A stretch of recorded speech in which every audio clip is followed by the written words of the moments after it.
Hey friends, we are on December 19th. Oh my goodness. Let me show you this picture. It's so beautiful. It says, watch and wait. Can you hear that dog barking? I think it's watching and waiting for someone to come home. The family tree of Jesus grew wider and bigger. Some were shepherds, and some were princesses, and some were kings. Then there was Habakkuk, who was a prophet. And a prophet is someone who listens carefully to what God says and gives God's message to God's people. Can you guys think of another prophet we've talked a lot about in class? Do you remember Isaiah? Yeah. All right, so we've talked a lot about prophets. So he climbed to the top of the watchtower, his special lookout, where he could see the whole city. So he would climb up till he could see and overlook the whole city. He looked out over God's children and swallowed down his sadness. It cracked a bit of his heart. Lord, he said, people are using their words like weapons instead of like gifts for one another. Do you ever think about your words being a weapon? We've talked about James a little bit, the book of James.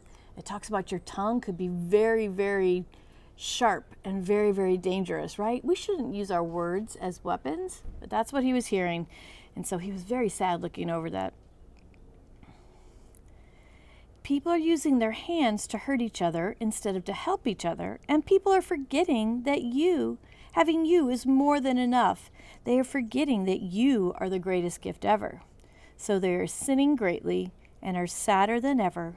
Please do something. So here he is. He's standing up there going, Lord, please do something. Have you seen your children? Of course God has. But that was his job, and that was his calling, was to talk to God. And God drew near, because that's what the one real God does. And God said, watch and wait, because the thing that is coming, well, no one will be expecting this. Would God come soon enough? Would God's plan really work? Would everything really be all right? Habakkuk's lips quivered a bit, and his knees trembled a bit more. But God's unstoppable, unbeatable, unconditional love chases away all fear. And God's love made Habakkuk brave. We've read a lot about people who had to be brave, trusting God, huh? Just like the cold can move you closer to the fire, hard things can move you closer to God. And he warms you with joy. So when you pull close to God, yes, he will warm you from the inside out with joy.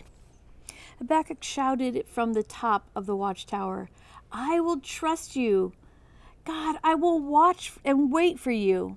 I will find joy, make joy, take joy, and see joy. Rejoice and rejoice again.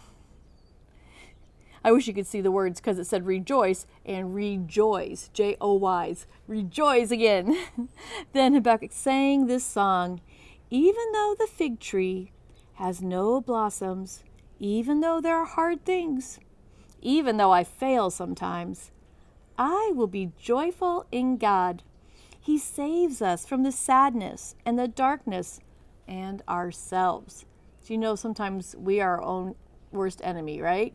We are the ones that cause a lot of our own trouble. Habakkuk was one of the smart ones who sang on, because even when there are hard things, there are happy things too. Gifts from God. Warm hugs, morning sunshine, happy mood. You can count the gifts all around you and recount gifts and rejoice and rejoice. Joy in God is what makes you strong. So if you let that something steal your joy, you're letting it steal your strength. All right, so joy makes you strong. Hang on to that, guys. Soon the angels would sing this song too. Fear not, for behold, all our fears are solved in the gift of Christmas. Fear not, behold. You have the greatest gift, a Savior who really does save you. Since God gave even his very own Son, won't he also give us everything else we need? Yes.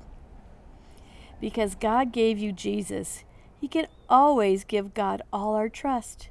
You can take your hands off the steering wheel the steering wheel of your life, and you don't have to try to save yourself. Don't we do that sometimes? We just try, if I only did this, everything's going to be okay. If I only did that, everything's going to be okay. No, we have to take our hands off and say, God, I trust you. Help me through this. And he will. See and behold the love of Jesus everywhere, and you are held. Quick, up to the top of the watchtower and count all the everyday gifts. Soon, soon we will see the unwrapping of the greatest gift of all. All right, you guys, go and look for the tiny, small gifts, things that look small, which are huge, right? Go and be thankful. I miss doing our Thankful Thursdays because that always reminds me of things you guys are thankful for. When you see things to be thankful for, you could have joy, and joy gives you strength. All right? You guys need to be strong this week? Look for something to be thankful for, and I'll see you tomorrow. I love y'all.